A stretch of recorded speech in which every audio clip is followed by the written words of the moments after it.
బీజేపీలో లోక్సభ అభ్యర్థుల ప్రకటన చిచ్చురేపింది. పార్టీలో కొత్తగా చేరిన వారికి ఎంపీ టికెట్ కేటాయించడంపై సీనియర్ నేతలు అసంతృప్తి వ్యక్తం చేస్తున్నారు. పార్టీలో సభ్యత్వం లేని వారికి కూడా టికెట్ ఇచ్చారని మండిపడుతున్నారు. పార్టీ కోసం దశాబ్దాలుగా పనిచేస్తున్న వారికి అన్యాయం జరిగిందని ఆవేదన వ్యక్తం చేస్తున్నారు. పార్టీలో కొత్తగా చేరిన సీతారాం నాయక్, సైదిరెడ్డి, నగేష్, గోమాస శ్రీనివాసులకు టికెట్ కేటాయించడాన్ని ఆ జిల్లా నేతలు తీవ్రంగా వ్యతిరేకిస్తున్నారు.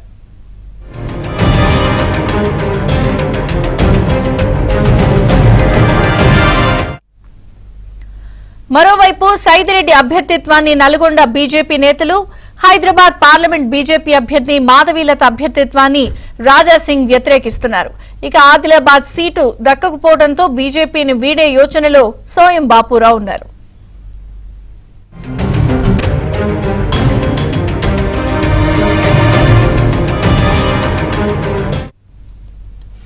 మొత్తానికి పార్లమెంట్ ఎన్నికల నేపథ్యంలో బీజేపీ ప్రకటించిన తెలంగాణ ఎంపీ క్యాండిడేట్ అభ్యర్థుల విషయంలో కొంత పార్టీలో సీనియర్ నేతలు అసంతృప్తి వ్యక్తం చేస్తున్నారు.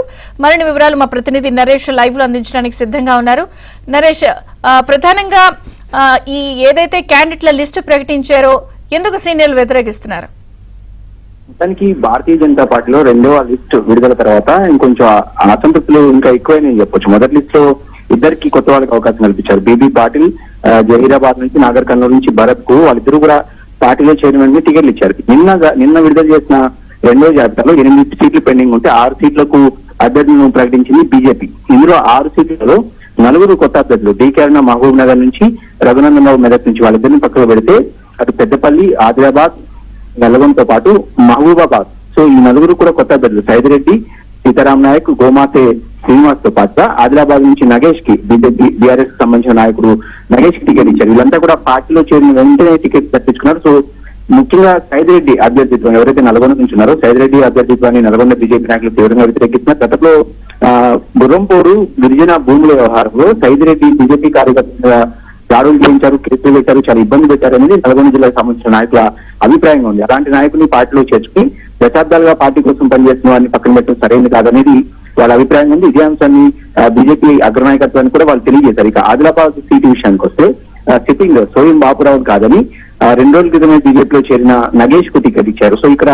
పాత నాయకులు రమేష్ రాథోడ్ కావచ్చు, బాపురావు రాథోడ్ కావచ్చు, ఇతర నాయకులు ఎవరికి ఇచ్చినా కూడా తామంతా కూడా కలిసి పనిచేసుకుంటాం కానీ బయట వ్యక్తులకు టికెట్ ఇవ్వద్దని చెప్పి వాడు ఏకంగా ఢిల్లీ వెళ్లి బిఎస్ సంతోష్ లాంటి నాయకులను కూడా కలిసి విజ్ఞప్తి చేసినప్పటికీ కూడా బీజేపీ వాళ్ళ విజ్ఞప్తులను పక్కన పెట్టింది.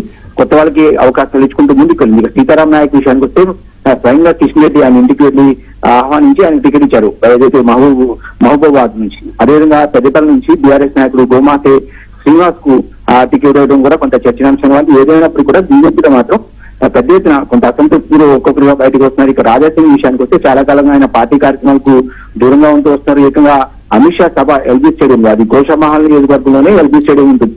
సో ఆ నియోజకవర్గంలో అమిత్ షా సభ జరిగినప్పటికీ కూడా రాజాసింగ్ దూరంగా ఉండడం కూడా పార్టీలో చర్చ జరుగుతుంది. ముఖ్యంగా మాధవీలత ఎవరైతే బీజేపీ అభ్యర్థి ఉన్నారో హైదరాబాద్ పార్లమెంట్ సంబంధించి ఆమె పార్టీలో లేనప్పటికీ కూడా, అంటే కనీసం ఆమెకు పార్టీలో అభ్యర్థులు లేనప్పటికీ కూడా టికెట్లు ఇచ్చారనేది రాజాసింగ్ ఆవేదన ఉంది. ఏదేమైనప్పటికీ కూడా బీజేపీలో కొంత టికెట్ల చిచ్చు అయితే జరిగింది.